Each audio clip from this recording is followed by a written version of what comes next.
Morning friends.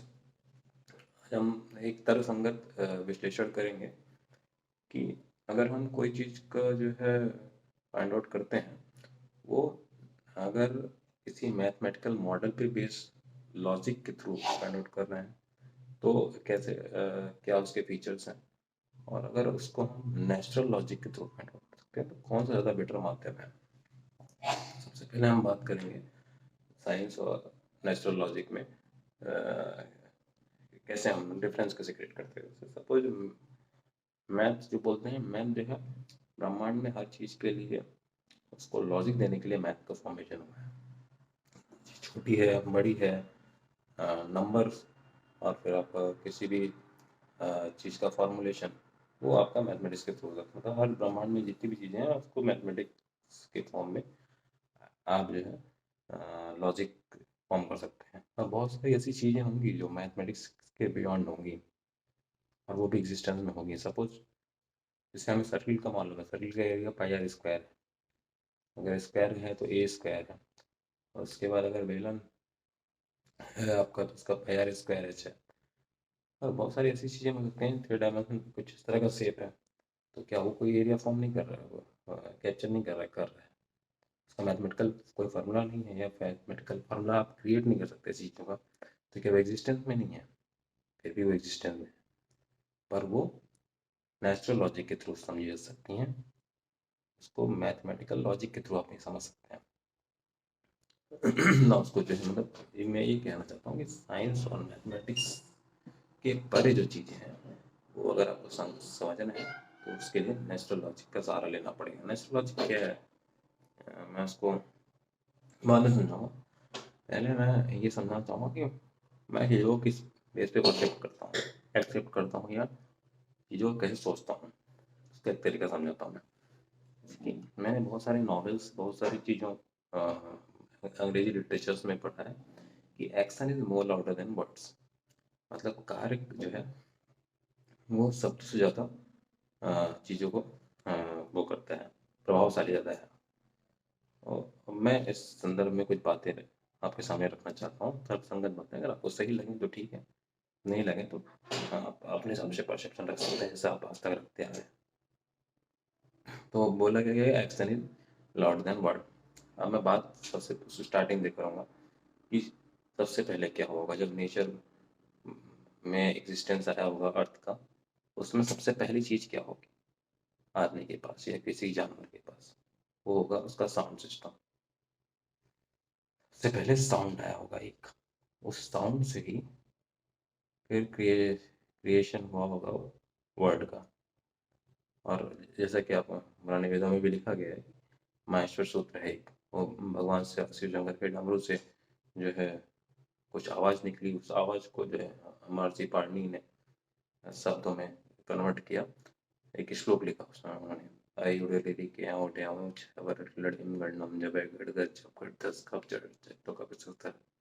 इसमें सारे consonant of vowel, और इसके थ्रू हमारी संस्कृत भाषा के जन्म हुआ, उससे सारी भाषाओं का और भी जन्म हुआ।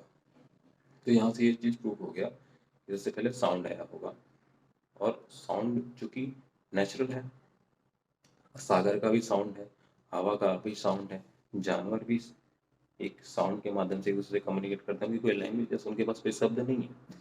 पशु पक्षी भी एक दूसरे से वार्तालाप करते हैं एक साउंड के माध्यम से। एक गाय आवाज़ देती है, उसे कोई लैंग्वेज नहीं है, वो पर बछड़ा उसको आवाज़ देख करके ही समझ जाता है। अगर शेर हिरन को घूरता है, उसकी आंखों में ऐसा कम्युनिकेशन है, या उसके साउंड से तो समझ में आता है कि उसके हिरन को भागना है। या फिर आप एक जो है गीदड़ को घुमाते देख करके दूसरा वो आने लगता है, तो वो सारा चीज़ जो है साउंड से ही आप उसको दे सकते हैं कि हाँ उनके लिए साउंड ज़्यादा प्रेफरेंस है कि दैन वर्ड।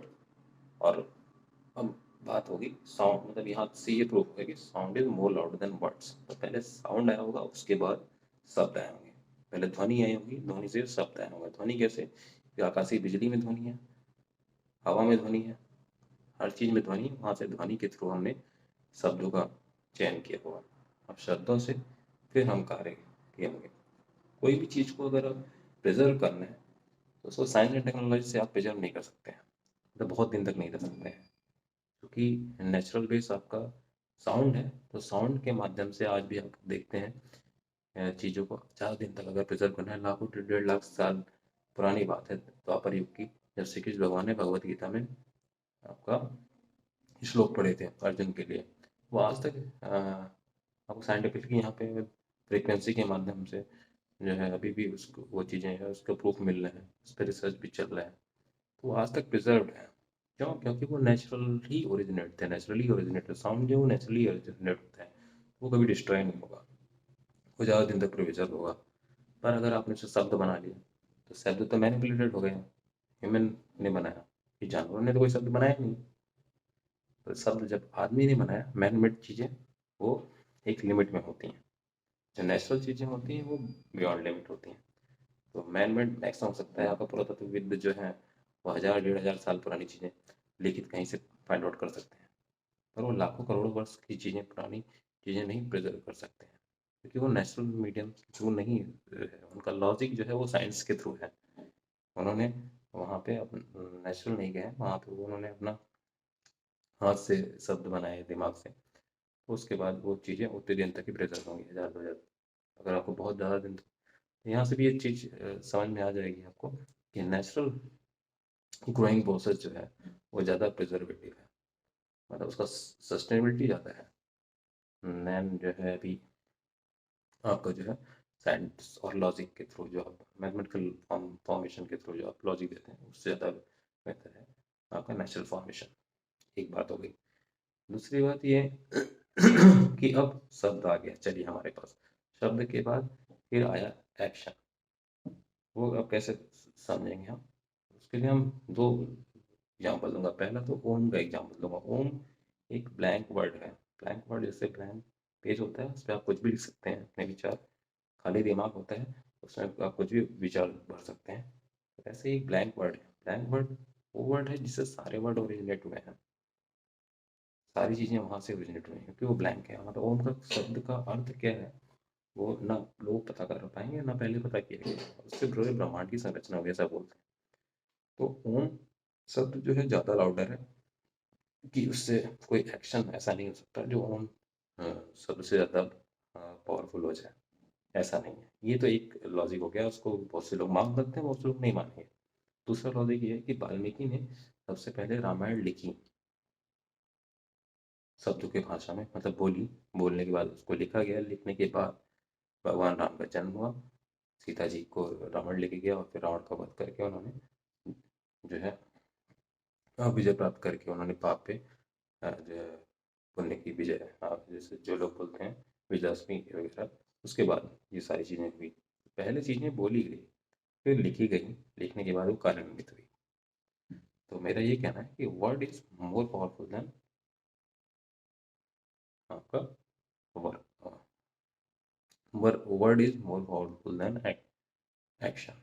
ठीक है, तो most powerful thing in natural habitat is what? Your sounds. Because sound जो है सबसे ज़्यादा प्रिजर्वेटिव है, सबसे ज़्यादा दिन तक प्रिजर्व किया जा सकता है। तो वो जो है आपका साउंड सिस्टम जो है वो आपका सबसे ज़्यादा पावरफुल। उसके बाद साउंड से जो कि ओरिजिनेट हुआ वर्ड, तो वर्ड सेकंड नंबर का पावरफुल, वर्ड के बाद हुआ एक्शन, तो एक्शन थर्ड नंबर पर। आज तक जो आपको पढ़ाया गया मैं उससे सहमत नहीं हूँ कि action is more louder than word, वो चीज़ मुझे समझ में नहीं आती है। मेरे हिसाब से word is more powerful than action. आप कोई भी काम करने से पहले आप उसको जो है कहीं ना कहीं, आज की डेट में भी डीपीआर बनता है, उसके बाद ही जो है प्रोजेक्ट रिपोर्ट तैयार होने के बाद ही वो प्रोजेक्ट पे काम होता है। ऐसा नहीं कि पहले काम होने चालू रहता है फिर रिपोर्ट बाद में बनती है। वही है। तो आपका सबसे पहले साउंड सिस्टम, साउंड सिस्टम के बाद सेकंड नंबर पे वर्ड, वर्ड के बाद थर्ड नंबर पे जो आता है वो आता है आपका कोई भी काम का एक्शन। तो ये हो गया। तीसरी चीज मैं एक चीज यही बताना चाहिए, फिर से एक नए सिरे से बात चालू बताऊँ कि चलिए हमने बोला कि नेचुरल लॉजिक वो क्या है, वो क्या चीज़ है? जब चीज़ें साइंस और टेक्नोलॉजी के परे हो जाएं, या बहुत सारी ऐसी चीज़ें हैं जिसको आप लॉजिक के थ्रू प्रूफ नहीं कर सकते हैं, जैसे कि मैंने आपको बताया कि आप कोई रैंडम शेप बना दें, वो भी एरिया लेगा, वो भी वॉल्यूम घेरेगा, पर उसका अगर फार्मलाइज नहीं कर पा रहे हैं, इसका मतलब ये नहीं कि वो एग्जिस्ट नहीं कर रहा है, वो भी एग्जिस्ट कर रहा है, बस वो मैथमेटिकल मॉडल के बियॉन्ड है। वैसे बहुत सारी चीज़ें ऐसी हो सकती हैं जो साइंस से परे हों। ये साइंस और मैथमेटिक्स वो एक लॉजिक देने के लिए ठीक है, कुछ चीज़ों के बहुत सीमित चीज़ों को लॉजिकली आप प्रूव कर सकते हैं, अगर वो साइंस और मैथमेटिकल फॉर्मेशन के थ्रू आप जाएंगे तो। अगर आपको इन चीज़ों को से बियॉन्ड सोचना है तो आपको नेचुरल लॉजिक ही एक प्रोसेस है जिसके थ्रू आप साइंस और मैथमेटिक्स के बियॉन्ड सोच सकते हैं। जैसे कि आपको बताया मैंने कि मैथमेटिकल मॉडल से किसी भी चीज़ का जो है हो सकता है, जैसे बहुत सी चीज़ें हैं जिसका मैथमेटिकल मॉडल नहीं है प्रस्तुत, पर इसका मतलब ये नहीं कि वो एग्जिस्ट नहीं कर रही, वो एग्जिस्ट करती हैं। उसके बाद भी जैसे कि रैंडम शेप का अगर आप फार्मूला नहीं जस्टिफाई कर सकते हैं मैथमेटिक्स से, तो इसका मतलब ये नहीं कि वो एरिया नहीं है, प्रिजर्व आपका कवर करेगा या वॉल्यूम नहीं होगा उसमें, वो सारी चीज़ें भी होंगी। उसके बाद मैं ये कह रहा हूँ मतलब हमें अगर साइंस और टेक्नोलॉजिकली सोचना है, वो एक जो है सब पार्ट है। उसका मूल जो है वो आपके वेद हैं और आपका अध्यात्म। चीज़ों को अगर आपको लॉजिकली सोचेंगे हर चीज़ को, कोई चीज़ को आदमी साइंस और टेक्नोलॉजी से लॉजिक फॉर्मेशन नहीं कर सकता है, क्योंकि सारी चीज़ें नेचुरल है। आपका दिमाग, न्यूरॉन से लेके सारे बॉडी सिस्टम, वो सब लॉजिकल नहीं है, वो सारी चीज़ें नेचुरल है, नेचुरली ग्रो हुई हैं। तो उसको सोचने के लिए भी, समझने के लिए भी आपको नेचुरली ही दिमाग लगाना होगा। कोई मैथमेटिक्स या किसी फार्मूले के थ्रू आप उस चीज़ को नहीं समझ पाएंगे, कभी नहीं समझ पाएंगे, क्योंकि वो बहुत छोटी लिमिट में आप सोचते हैं, छोटी रेंज में सोच रहे होंगे उस केस में। जैसे कि आज तक अगर हम ये बोलें लॉजिक की बात अगर करें, लोग बोलते हैं कि न्यूक्लियर फिजन के थ्रू सूर्य एनर्जी देता है, सूरज एनर्जी देता है, दो हीलियम नाभिक ने ये किया। आज तक नासा वालों ने जितने भी हैं या फिर कोई भी साइंटिफिक ऑर्गेनाइजेशन है, उसने जो भी रिसर्च का माध्यम, उसका बस दो ही माध्यम है। पहली चीज़ें हैं इमेज, दूसरा है इमेजिनेशन, यानी चित्र और कल्पना के आधार पे वो चीज़ों का रिसर्च करते हैं। वो किसी चीज़ का लॉजिक देने भी आएंगे तो किसी चीज़ का लॉजिक नहीं दे पाएंगे, ये भी कन्फर्म है।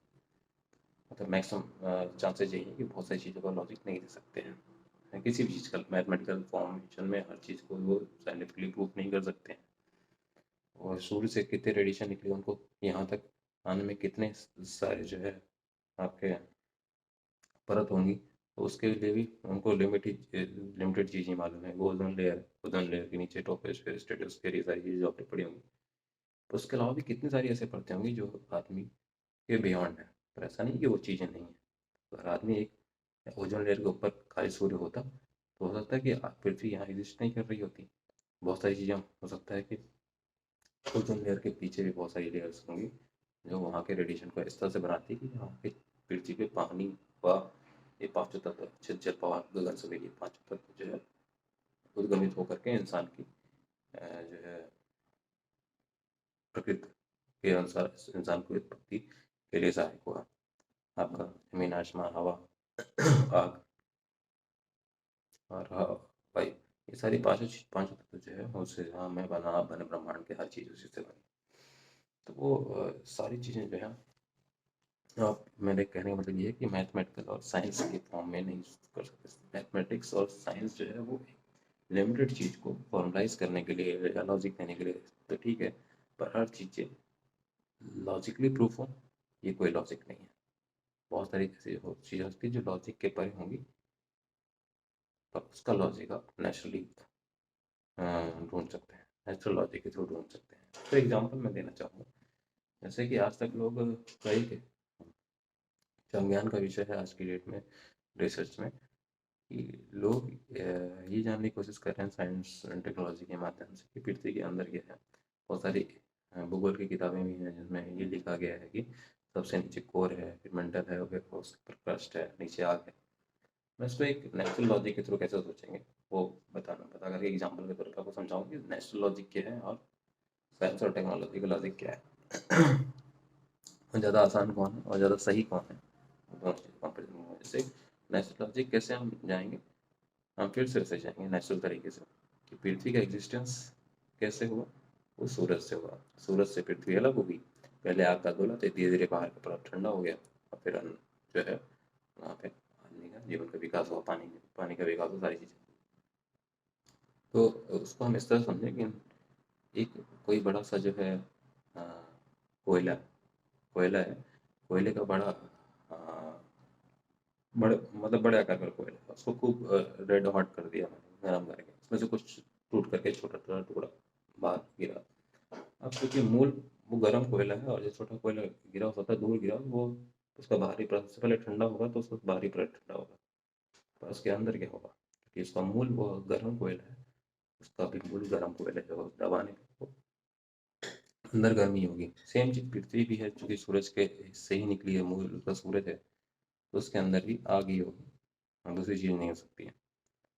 तो उस चीज़ को अगर आप साइंटिफिकली आप अगर के वहाँ पे चीज़ों को इमेज के थ्रू, जैसे भी अभी आज की डेट में लाइडर है सिस्टम, जो आपका लेज़र लाइट के थ्रू स्कैनिंग करके आप इमेज ले करके पता करने की कोशिश करते हैं अंदर एक 10 किलोमीटर के अंदर में क्या आपका सॉइल प्रॉपर्टी क्या है, तो उसका एक लिमिट है। अगर आप उसको बियॉन्ड लिमिट आपको सेंटर ऑफ अर्थ जाना है, जो कि अभी भी अनुमानित है 6400 किलोमीटर, वो भी उसका भी कोई मैथमेटिकल प्रूफ नहीं है। तो वो 6400 किलोमीटर अगर आपको जाना है, आपको सेंटर और ये पता करना है क्या है, तो उसको आपको नेचुरल लॉजिक के थ्रू ऐसे ही पता कर सकते हैं, जैसे कि मैंने आपको हॉट कोल का एग्जांपल दिया, कोयले से छोटा कोयला और से भारी पड़ता है, क्योंकि मूल उसका कोयला है इसलिए वो भी गर्म। सेम सूरज का पृथ्वी का भी कॉन्सेप्ट है, सूरज एज ए बिग हॉट कोल और से छोटी चीज़ निकली, लेकिन निकली पृथ्वी सूरज से ही, इसलिए वो भी अंदर उसमें आगे होगी।